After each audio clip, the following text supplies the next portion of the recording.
E aí, pessoal do segundo ano, tudo bem com vocês? Bom, primeiro pedir desculpa aí pelo atraso, né?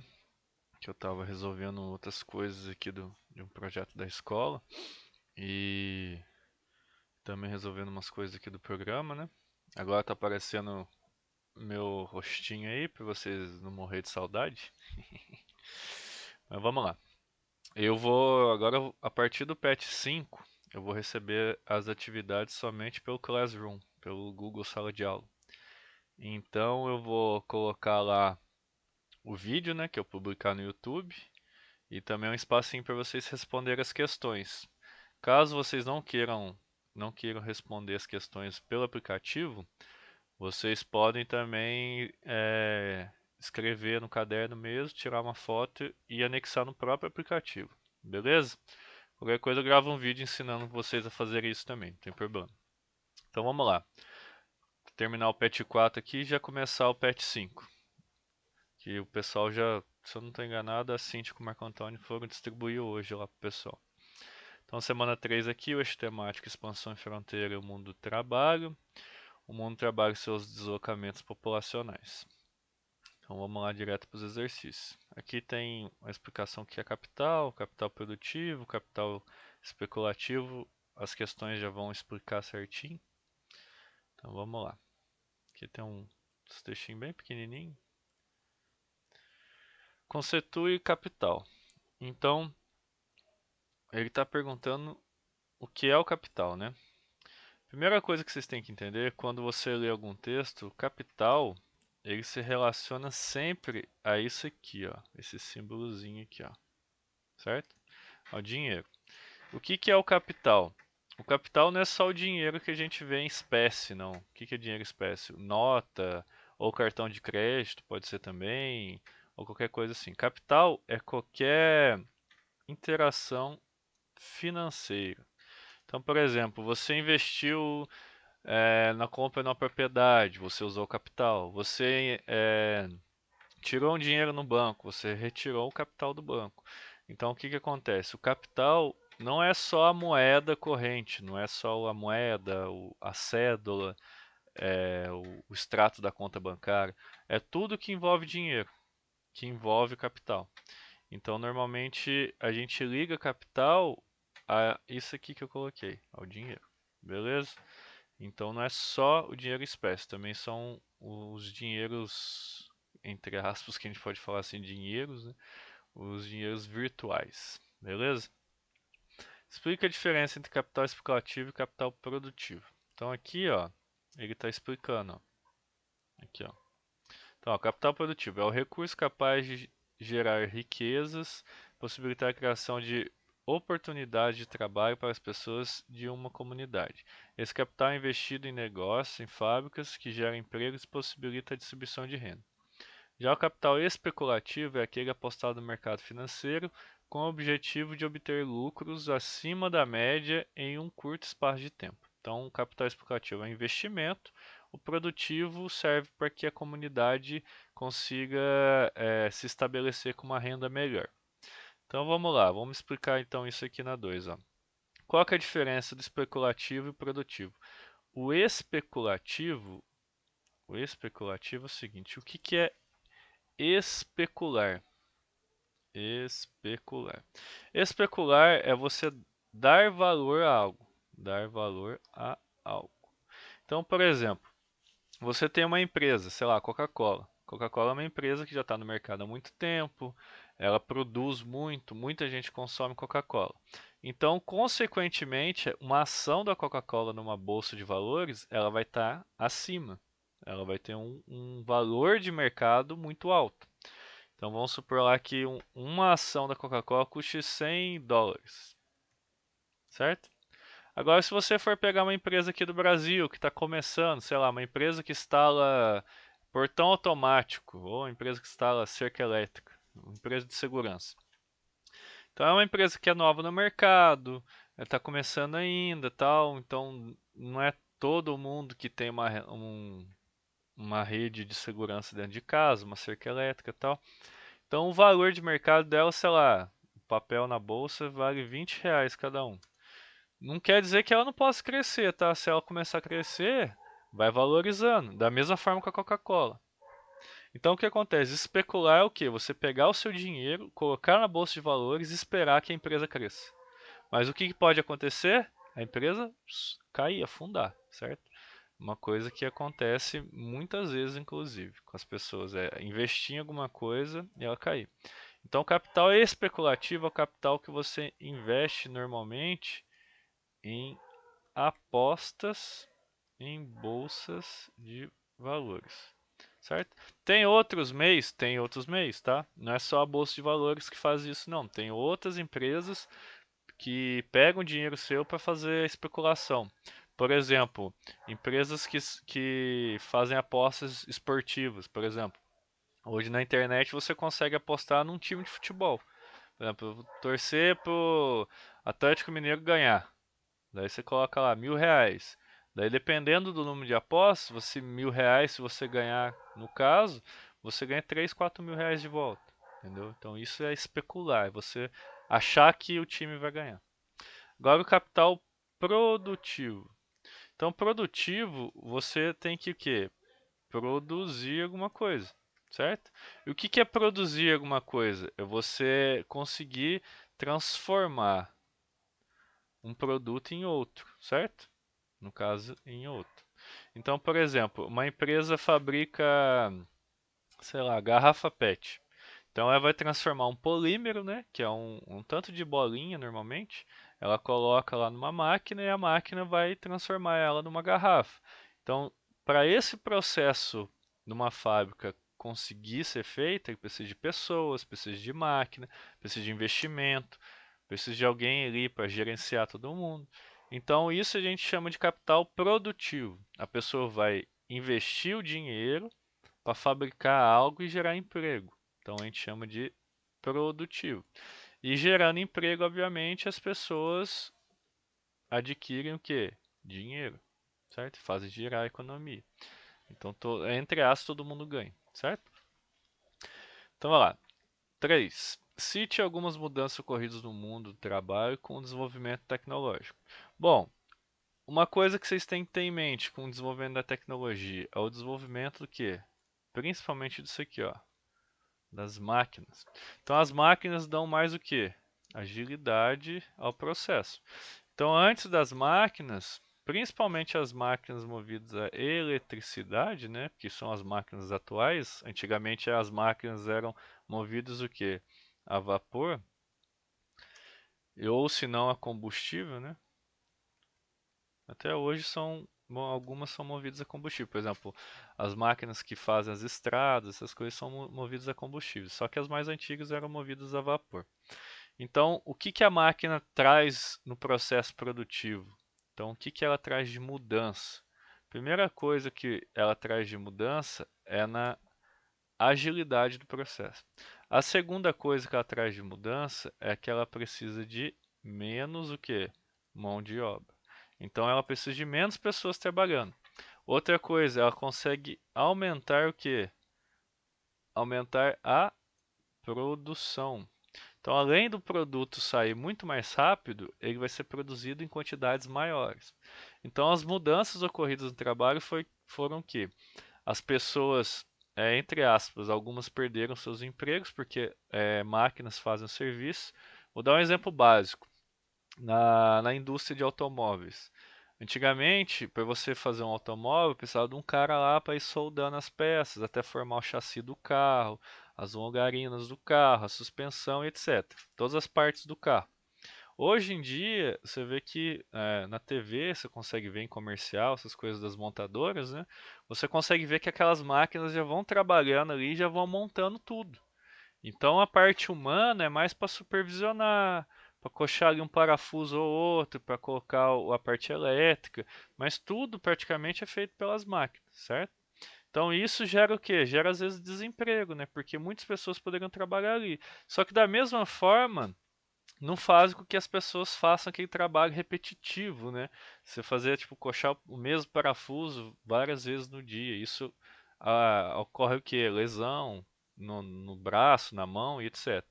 Então, de uma forma, é boa para a saúde das pessoas, que eles não vão ter que fazer serviço. De outra forma, gera desemprego. Mas isso vai meio que, como que eu posso falar, equilibrando com o tempo. Então, se as pessoas já não podem mais trabalhar com aquilo, elas vão se aperfeiçoar, por exemplo, para fazer essas máquinas, ou elas vão se aperfeiçoar para mexer com o programa dessas máquinas. Então, da mesma forma que tira emprego, gera emprego também. Só que é um emprego mais que a gente chama que a pessoa tem que ter um conhecimento melhor, um conhecimento técnico maior. Então ela precisa de uma melhor formação acadêmica ou formação em curso técnico para operar isso aí. Beleza? Só lembrando, eu não estou escrevendo as respostas, tá? Eu estou só esquematizando aqui para vocês entenderem melhor. Então, fique esperto. E outra coisa, leiam os textos. Beleza? Então vamos lá. Qual a prioridade do capital especulativo? Então, o que esse capital especulativo, o que ele tem como prioridade? A prioridade de um capital especulativo é isso aqui, ó. O que a pessoa espera dele? Espera isso aqui, ó. Lucro. E esse lucro tem que ser o quê? Normalmente, rápido. Então, o que acontece? Você investe em uma ação, essa ação rende dividendos. Esses dividendos, eles são o seu lucro. Então, por exemplo, no mesmo dia você vai lá e investe na ação, igual eu falei, da Coca-Cola. Você investiu R$ 100.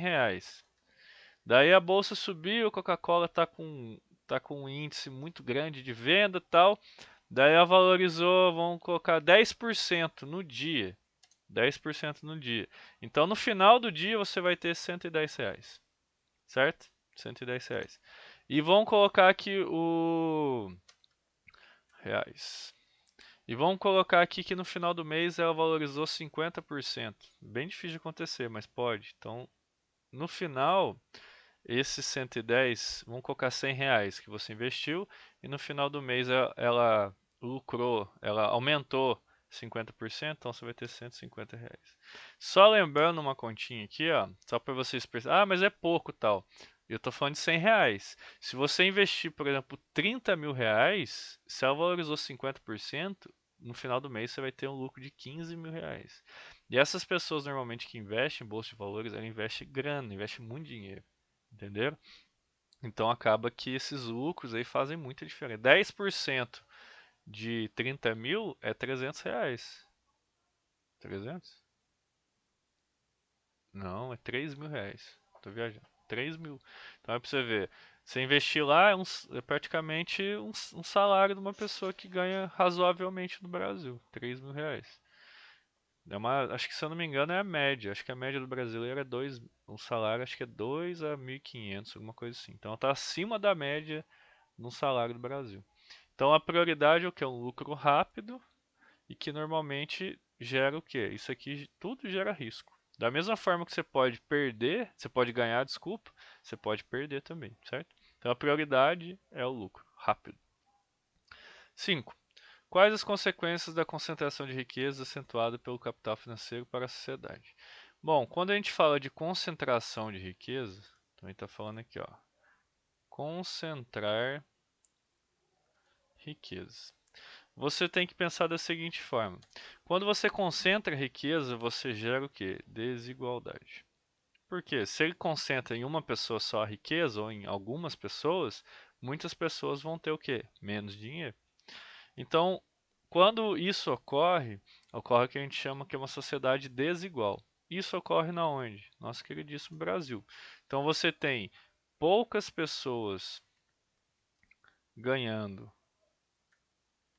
ganhando muito, e muitas pessoas ganhando o quê? Ganhando pouco. Então, só para você ter uma noção, o salário mínimo no Brasil hoje gira em torno de R$ 998, mais ou menos, certo? Salário mínimo. Hoje em dia, um cara que é um deputado federal deve ganhar em torno de R$ 15.000. R$ 15.000 por mês. Então, aí, ó, aí a desigualdade. Entendeu? Não só isso, um salário do engenheiro básico. O salário do engenheiro hoje é R$ 6.000, o salário base. Isso é base. Tem engenheiro que recebe muito mais que isso. Então o que acontece? Isso gera desigualdade. Por quê? Porque um filho, por exemplo, de um cara que recebe salário mínimo não vai ter as mesmas oportunidades de um cara que ganha 15 mil reais por mês, ou um cara que ganha 6 mil. Então, o que que acontece? Essa família tá fadada, o futuro dela dificilmente vai mudar muita coisa. Porque você não está dando oportunidade. E essa oportunidade vem através do dinheiro, sim. Não é só, ah, meu filho tem uma bolsa numa escola, tipo, ele não paga. Tudo bem, acontece. Isso aí acaba com que essas pessoas consigam ingressar em escolas melhores, em faculdades melhores. Por isso que existe, por exemplo, o sistema de cota. O sistema de cota faz com que as pessoas que não tenham essa condição consigam ingressar numa faculdade, ter um curso técnico, essas coisas assim que fazem com que elas ganhem melhores salários e tire, entre aspas, a família delas dessa condição de, tipo, de receber um salário mínimo. Elas conseguem dar uma vida mais confortável e diminuir essa desigualdade, né? Certinho? Então vamos lá para a semana 4 terminar com esse trem aqui. Então aqui está falando de imigração, imigração. Então só para deixar claro, eu vou ler aqui, que daí nos conceitos eu vou comentando. Então, ó, imigração consiste no movimento de entrada de estrangeiros em um país ou região. Esse movimento pode ser temporário ou permanente. Então é quando o estrangeiro sai de um país para o outro. Emigração consiste no movimento de saída de pessoas de um país ou região, também pode ser temporária ou permanente. Normalmente, a gente usa imigração para pessoas que deslocam de país para país, certo? E emigração de regiões para regiões. Aqui você pode ver que está a mesma coisa, movimento de entrada e saída de pessoas, que ó, de um estrangeiro, estrangeiros de um país ou região, certo? A outra aqui não fala estrangeiro. Então, imigração são pessoas que saem, por exemplo, do Brasil para Bolívia, do Egito para Grécia. Então, são imigrantes. Emigrantes, sei lá, o pessoal saiu do Nordeste para procurar emprego aqui no Sudeste. Então, são emigrantes do mesmo país. Migração, ó, é o deslocamento populacional de um lugar para o outro e abarca os conceitos de imigração e imigração. Racismo é o preconceito ou discriminação baseada em diferenças biológicas entre povos. A gente pode usar isso aqui também, tem uma palavrinha que é melhor para isso aqui, ó, para o racismo no caso. São diferenças fenótipas ou de fenótipo. O que que é fenótipo? Fenótipo é aquilo que você se parece. Por exemplo, uma pessoa pode ser negra e ter a pele clara. Por quê? O fenótipo ele difere para pessoas, de pessoas para pessoas. Um exemplo claro disso é de alguns artistas, por exemplo, que elas têm origem negras, elas são pretas, só que acontece, a pele é clara. Mas só que eles têm traços de são fenótipos de pessoas pretas. De pessoas, por exemplo, cabelo crespo, o nariz mais largo, o olho um pouquinho mais puxado, o lábio carnudo. Então esses são traços que são mais frequentes, são fenótipos mais frequentes de pessoas negras, pessoas pretas. Agora, essas diferenças biológicas, talvez essa palavra não seja tão boa, porque biologicamente a diferença de uma pessoa branca, por exemplo, uma pessoa negra, é 0,0000001%. É na melanina, né, que dá a cor à pele. Beleza? Então isso aí você pode discutir mais com o professor de ciências do que comigo. Mas não tem diferença biológica, tá? A gente faz parte da mesma espécie. Então, tipo, um coração, um fígado, um rim meu pode ser transplantado para uma pessoa negra tranquilamente, porque a gente é da mesma espécie, a gente não tem diferença biológica.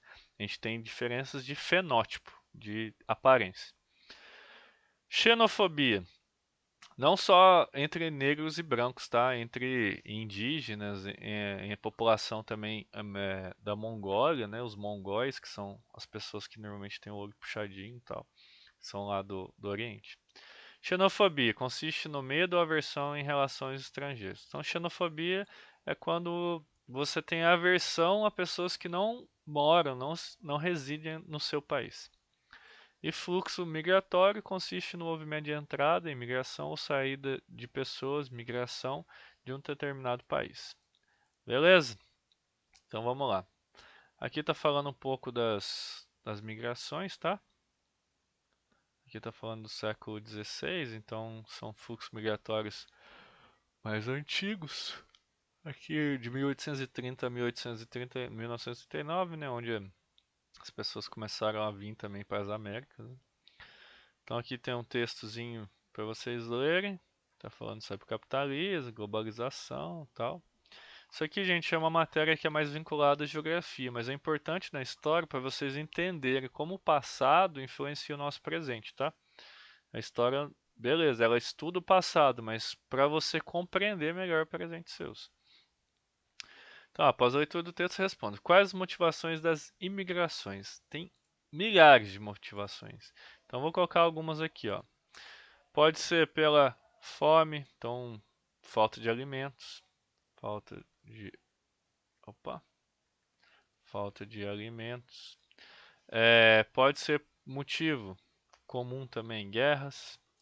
Deixa eu ver o que mais. Por perseguição. Perseguição pode ser religiosa, pode ser xenofóbica. Então, por exemplo, é, como que eu posso dar um exemplo de xenofobia na história? Sei lá, as migrações judaicas, por exemplo, ou a própria perseguição do Hitler aos judeus na Segunda Guerra. Você pode tratar também como xenofobia, né? Porque os judeus estavam espalhados pelo mundo, né? Eles não tinham um país próprio. Então, querendo ou não, é uma relação xenofóbica, né? E entre outros aqui, tá? Pode a procura de emprego, pode causar imigração. Na Europa acontece muito isso, das pessoas saírem do leste europeu para ir para países mais ricos, né? Ou da África para países mais ricos. O que revela os fluxos migratórios no contexto atual? Bom, o que a gente vê hoje, o que revela esses fluxos hoje em dia, que normalmente as pessoas elas estão fugindo das más condições de vida, sendo que um dos continentes que mais gera esse movimento migratório é a África. A África está com certeza em primeiro lugar nesses movimentos, né? Porque é um continente que alguns países ainda estão em guerra civil por dominação, pode ser religiosa, pode ser de recursos naturais. E também não só a África, tá? O Oriente Médio também tem muito movimento migratório por causa também de guerras e disputa de recursos naturais. Então, no contexto atual, você vê essas duas condições. Ah, professor, mas só tem na Ásia, na África e tal. Não, tem aqui no Brasil também. A Venezuela, que estava passando por uma crise econômica, política também. O que aconteceu lá em Pacaraima, né? Lá no norte do país.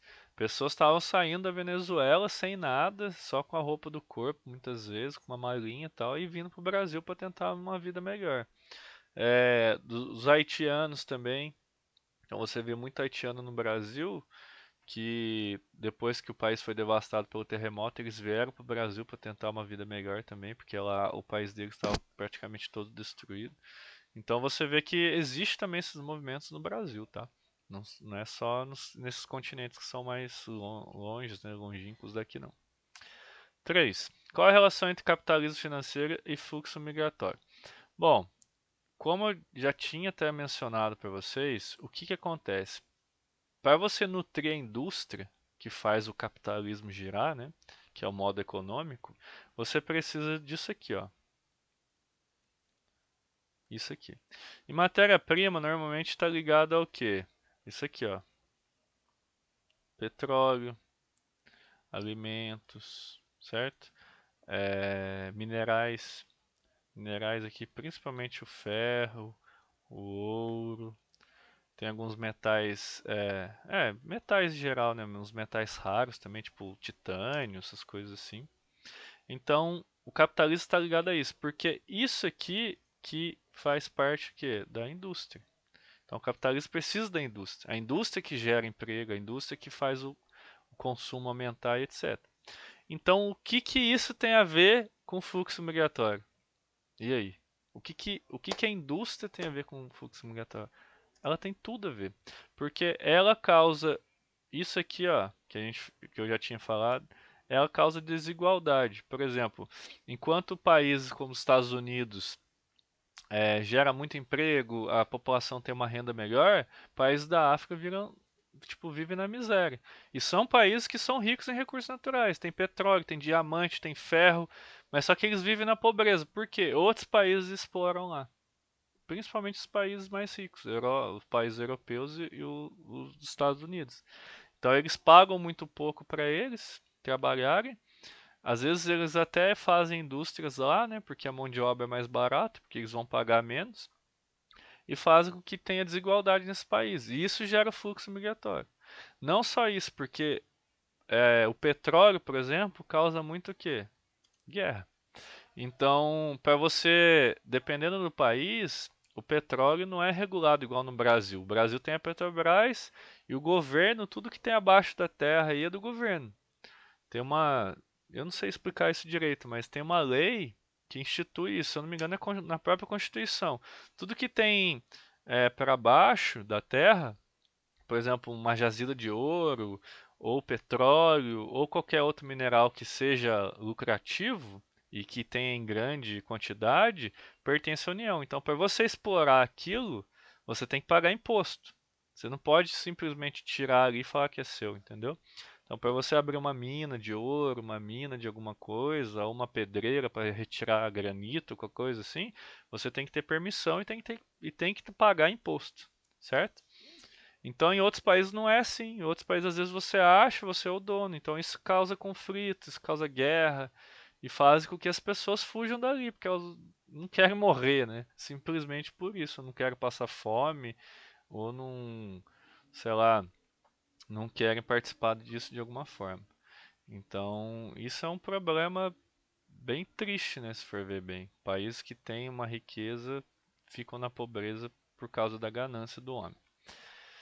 Bom, vamos lá. O que buscam os imigrantes internacionais? Bom, aquilo que eu já até comentei com vocês. O que que eles buscam? Eles buscam melhores condições de vida. Então, melhores condições de vida é o quê? O emprego, segurança, uma alimentação melhor. Alimentação. Porque às vezes as pessoas são tão carentes, tão pobres, que elas querem só um emprego básico e se alimentar em uma casa, entendeu? Eles querem o básico da vida para viver, porque isso foi tirado deles nos países deles, entendeu? Então, um exemplo aqui próximo nosso da Venezuela, várias pessoas foram fotografadas, né, por jornalistas e tudo mais, pegando comida no lixo, entendeu? Porque não tinha o que dar para a família. A inflação lá estava tão alta que não tinha mais alimento, as pessoas não conseguiam comprar mais alimento, então eles estavam saqueando, estavam roubando os produtos do supermercado. Então é um contexto assim que é caótico, né? É um contexto que dificilmente assim as pessoas iriam viver bem, né? Então elas acabam tentando ir para outro país, tentar uma vida em outro lugar, tudo mais, abandona tudo e vai para outro lugar. Bom, espero ter explicado tudo aí para vocês. Então, aquilo que eu disse, né? O PET 5 eu vou cobrar lá pelo Google Sala de Aula. E qualquer dúvida, alguma coisa aí, é só dar um toque, beleza? Bom, bom final de semana para vocês aí. Até a próxima.